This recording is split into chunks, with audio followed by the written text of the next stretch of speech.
اعوذ باللہ من الشیطان الرجیم، بسم اللہ الرحمن الرحیم۔ سورہ آل عمران، ترجمہ اور تفسیر، آیت نمبر 77 سے آیت نمبر 80 تک۔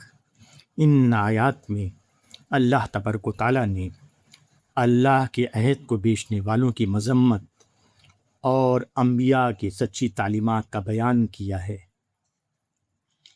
ان الذین یشترون بعہد اللہ وایمانہم ثمنا قلیلا اولئک لا خلق لهم فی الآخرۃ ولا یکلمہم اللہ ولا ینظر الیہم یوم القیامۃ ولا یزکیہم ولہم عذاب علیم۔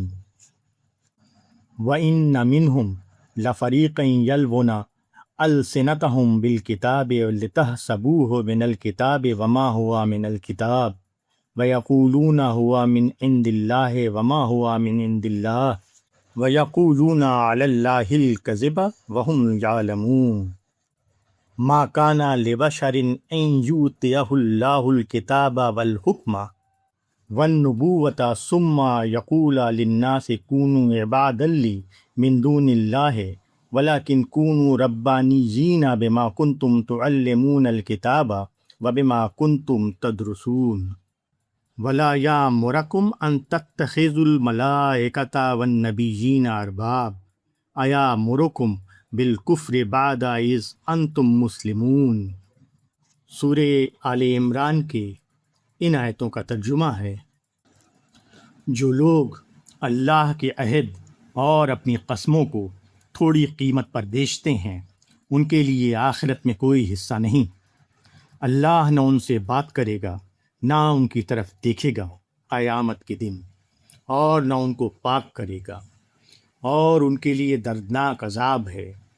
اور ان میں کچھ لوگ ایسے بھی ہیں جو اپنی زبانوں کو کتاب میں موڑتے ہیں تاکہ تم اس کو کتاب میں سے سمجھو، حالانکہ وہ کتاب میں سے نہیں، اور وہ کہتے ہیں کہ یہ اللہ کی جانب سے ہے، حالانکہ وہ اللہ کی جانب سے نہیں، اور وہ جان کر اللہ پر جھوٹ بولتے ہیں۔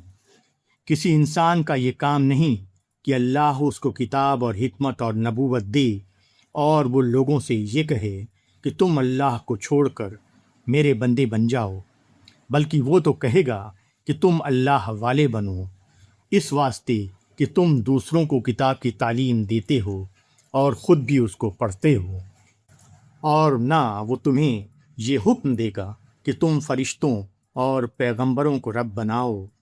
کیا وہ تمہیں کفر کا حکم دے گا بعد اس کے کہ تم اسلام لا چکے ہو؟ سورہ آل عمران کے ان آیات کی تفسیر ہے: ایک شخص جب ایمان لاتا ہے تو وہ اللہ سے اس بات کا عہد کرتا ہے کہ وہ اس کی فرما برداری کرے گا اور بندوں کے درمیان زندگی گزارتے ہوئے ان تمام ذمہ داریوں کو پورا کرے گا جو خدا کی شریعت کی طرف سے اس پر عائد ہوتی ہے۔ یہ ایک پابند زندگی ہے جس کو عہد کی زندگی سے تعبیر کیا جا سکتا ہے۔ اس زندگی پر قائم ہونے کے لیے نفس کی آزادیوں کو ختم کرنا پڑتا ہے، بار بار اپنے فائدوں اور مصلحتوں کی قربانی دینی پڑتی ہے۔ اس لیے اس عہد کی زندگی کو وہی شخص نبھا سکتا ہے جو نفع نقصان سے بے نیاز ہو کر اس کو اختیار کرے۔ جس شخص کا حال یہ ہو کہ نفس پر چوٹ پڑے یا دنیا کا مفاد خطرے میں نظر آئے تو وہ عہد خداوندی کو نظر انداز کر دے اور اپنے فائدوں اور مصلحتوں کی طرف جھک جائے۔ اس نے گویا آخرت کو دے کر دنیا خریدی۔ جب آخرت کے پہلو اور دنیا کے پہلو میں سے کسی ایک کو لینے کا سوال آیا تو اس نے دنیا کے پہلو کو ترجیح دی۔ جو شخص آخرت کو اتنی بے قیمت چیز سمجھ لے، وہ آخرت میں اللہ کی عنایتوں کا حقدار کس طرح ہو سکتا ہے؟ جو لوگ آخرت کو اپنی دنیا کا سودا بنائیں، وہ دین یا آخرت کے منکر نہیں ہو جاتے، بلکہ دین اور آخرت کے پورے اقرار کے ساتھ ایسا کرتے ہیں۔ پھر ان دو متضاد رویوں کو وہ کس طرح ایک دوسرے کے مطابق بناتے ہیں؟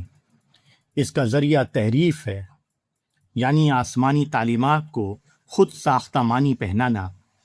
ایسے لوگ اپنی دنیا پرستانہ روش کو آخرت پسندی اور خدا پرستی ثابت کرنے کے لیے دینی تعلیمات کو اپنے مطابق ڈھال لیتے ہیں۔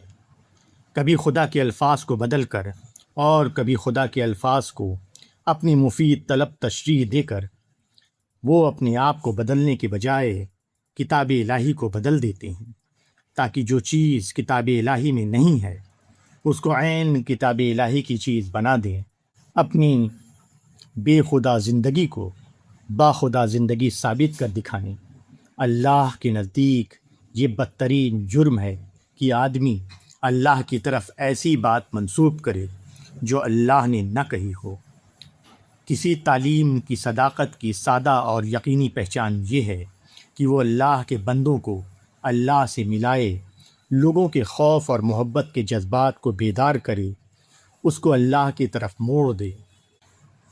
اس کے برعکس جو تعلیم شخصیت پرستی یا اور کوئی پرستی پیدا کرے، جو انسان کے نازک جذبات کا مرکز توجہ کسی غیر خدا کو بناتی ہو، اس کے متعلق سمجھنا چاہیے کہ وہ سراسر باطل ہے، خواہ بظاہر اپنے اوپر اس نے حق کا لیبل کیوں نہ لگا رکھا ہو۔